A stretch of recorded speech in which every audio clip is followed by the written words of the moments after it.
Vamos agora às notícias internacionais, a começar pelo Japão, que está a pedir aos seus pescadores para evitarem zonas consideradas sensíveis no mar da China Oriental. Um apelo feito na tentativa de reduzir tensões diplomáticas com Pequim, num contexto de crescente rivalidade regional.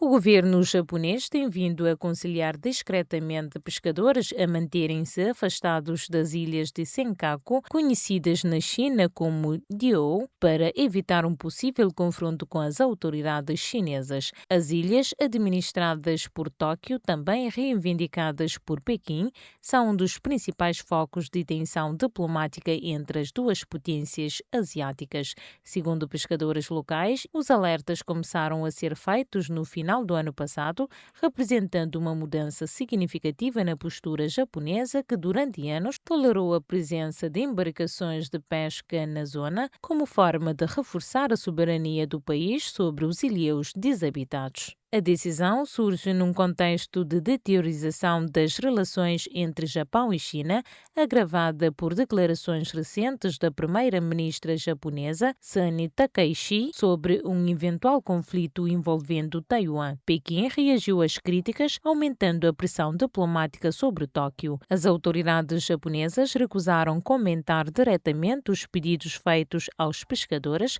limitando-se a reafirmar que as ilhas fazem parte integrante do território japonês e que o país tem apresentado protestos formais contra incursões chinesas. Especialistas alertam que a situação coloca o Japão perante um dilema estratégico.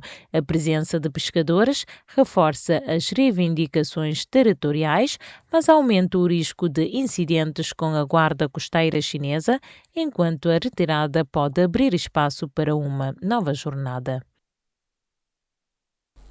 A presidente interina da Venezuela mudou o tom sobre a cooperação com o governo americano. Pois é, afirmou que não vai mais aceitar ordens dos Estados Unidos.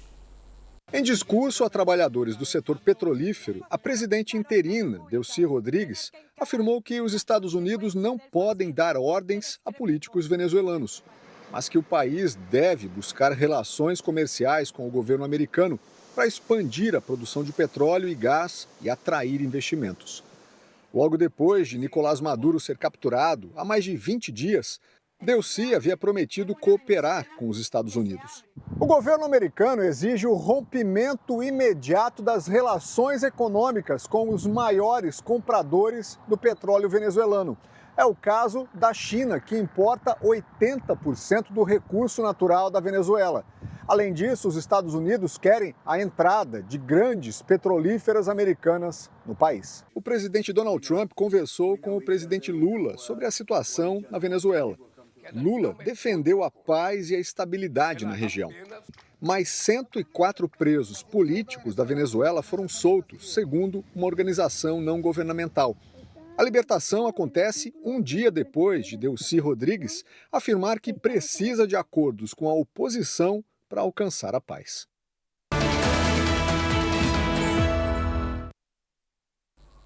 As mudanças climáticas causadas pelo homem agravaram as recentes chuvas torrenciais e enchentes que devastaram partes do sul da África. Mais de 100 pessoas morreram e 300 mil foram deslocadas, disseram pesquisadores nesta quinta-feira. Um estudo da World Weather Attribution que analisou as recentes chuvas intensas que causaram inundações severas em partes da África do Sul, Moçambique e Zimbábue, mostrou que a região sofreu um ano inteiro de chuva em um período de 10 dias. Isso resultou em danos generalizados a moradias e infraestruturas, estimados em milhões de dólares, e causou sofrimento humano incalculável, incluindo a perda de vidas. Muitas casas e edifícios em Moçambique foram completamente submersos, enquanto estradas e pontes foram arrastadas em algumas províncias sul-africanas e em partes do Zimbábue. O estudo foi conduzido por cientistas de todo o mundo, utilizando métodos revisados por pares para avaliar o impacto das mudanças climáticas nos padrões e eventos climáticos severos. 6 pessoas morreram quando a tempestade Kristen varreu o continente português com ventos que atingiram 202 km por hora, deixando um arrasto de destruição por 8 distritos e afetando o fornecimento de eletricidade para cerca de 1 milhão de clientes.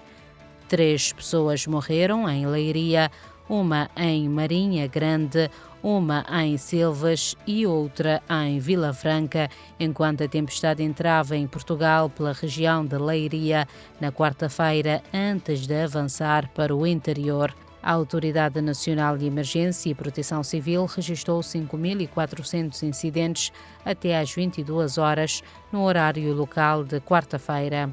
Pessoas ficaram sem teto, estádios danificados, telhados arrancados, aeronaves destruídas, uma roda gigante derrubada e linhas férreas suspensas.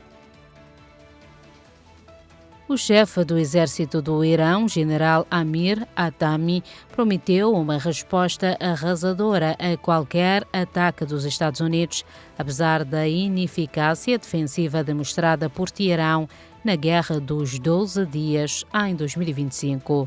Hatami anunciou na TV estatal que, face às ameaças norte-americanas, o exército tem como prioridade reforçar os ativos estratégicos com vista a uma resposta rápida e esmagadora a qualquer invasão e ataque.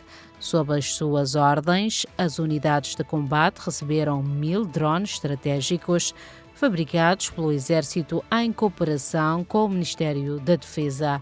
Os aparelhos foram concebidos de acordo com as novas ameaças e as lições aprendidas com a Guerra de 12 Dias com Israel, acrescentou a televisão estatal iraniana citada pela agência de notícias France Presse.